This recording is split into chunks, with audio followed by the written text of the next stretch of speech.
La crisis griega no fue solo un titular, ¿eh? Fue una onda expansiva que casi quiebra todo el proyecto europeo. Y la gran pregunta es, ¿de quién fue la culpa? Y esa es justamente la pregunta del millón, porque esto va más allá de números fríos en un balance. Es la historia de cómo un problema que parecía local, de un solo país, escaló hasta convertirse en una amenaza existencial para una de las uniones económicas más importantes del planeta. Pero ojo, aquí no vamos a encontrar un solo villano. La realidad es mucho más compleja. Fue como una cadena de errores, donde una falla alimentaba a la siguiente. Así que, para entender bien qué pasó, vamos a analizar a los 4 grandes protagonistas de este drama. Bien, arranquemos la investigación justo en el epicentro del terremoto, la propia Grecia. Porque mucho antes de que la crisis se volviera un tema mundial, los problemas ya estaban, y bien profundos, dentro de sus fronteras. Durante años, las cuentas de Grecia simplemente no cerraban. Por un lado, los ingresos eran súper débiles. ¿Por qué? Pues por una evasión fiscal tremenda y sistemas para cobrar impuestos que no funcionaban bien. Y por el otro lado, el gasto público estaba por las nubes. Y para colmo, como si eso no fuera suficiente, se usaron trucos contables bastante creativos para esconder la deuda real. A eso le llamaron déficits invisibles. Y aquí viene el punto clave, el nudo de todo esto. Al estar dentro de la eurozona, Grecia no tenía una de las herramientas más básicas de la economía. O sea, no podía simplemente devaluar su moneda para que sus exportaciones fueran más baratas y así salir de la recesión. No, estaba literalmente atrapada y cada vez dependía más y más del dinero que venía de afuera. Ok, entonces ya vimos el primer culpable. Ahora pasemos al segundo, porque el problema no se quedaba solo en Grecia. De hecho, tenía mucho que ver con las fallas en el diseño, en la arquitectura misma del sistema del euro. A ver, fíjense en este desajuste, que es crítico. Por un lado, la eurozona tiene una moneda para todos, el euro, y un banco central que toma decisiones para todos. Pero por otro lado, cada país maneja sus propias finanzas, sus impuestos, su gasto, su presupuesto. ¿Qué faltaba? Pues un mecanismo centralizado, como un fondo de emergencia compartido, para ayudar a un país miembro que estuviera en apuros. Este diseño era básicamente una bomba de tiempo. Estaba casi hecho para fallar. En el momento en que los mercados se asustaron, ¿qué hicieron? Empezaron a vender bonos griegos como si no hubiera un mañana. Y claro, eso disparó las tasas de interés a las nubes. Así fue como un problema que podía haberse quedado en Grecia explotó y se convirtió en una crisis para toda la Unión. Y con esto, la investigación nos lleva directo al tercer sospechoso, el mundo financiero. Porque los bancos, los inversionistas, las agencias de calificación, ellos no fueron simples espectadores, no, ellos le echaron más leña al fuego. Pensemos en los años 2000. Los grandes bancos europeos estaban hasta el cuello de deuda griega. Y para peor, usaban instrumentos financieros súper complejos que escondían el riesgo real.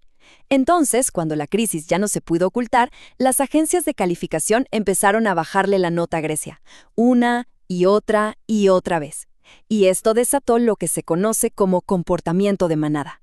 Todos los inversionistas corrieron a vender al mismo tiempo, creando una profecía autocumplida y un pánico total.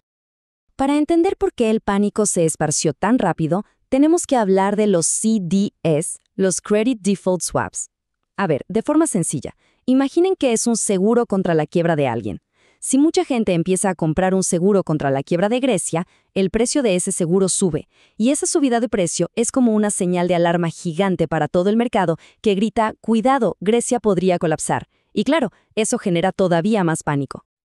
Y así llegamos al último eslabón de esta cadena, al cuarto y último culpable de nuestro expediente, los políticos.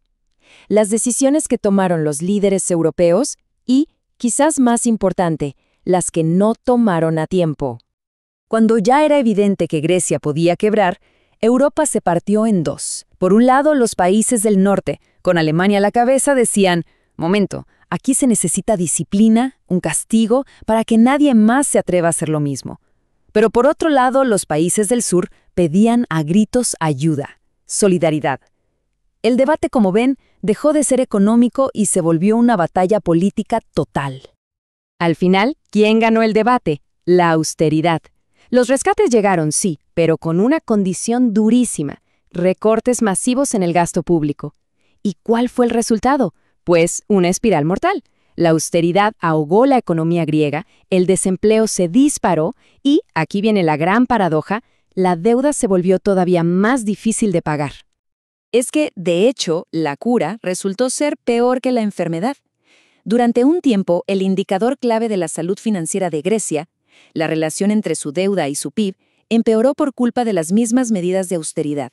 Estas políticas no solo provocaron un sufrimiento social tremendo, sino que, en la práctica, alargaron la agonía económica.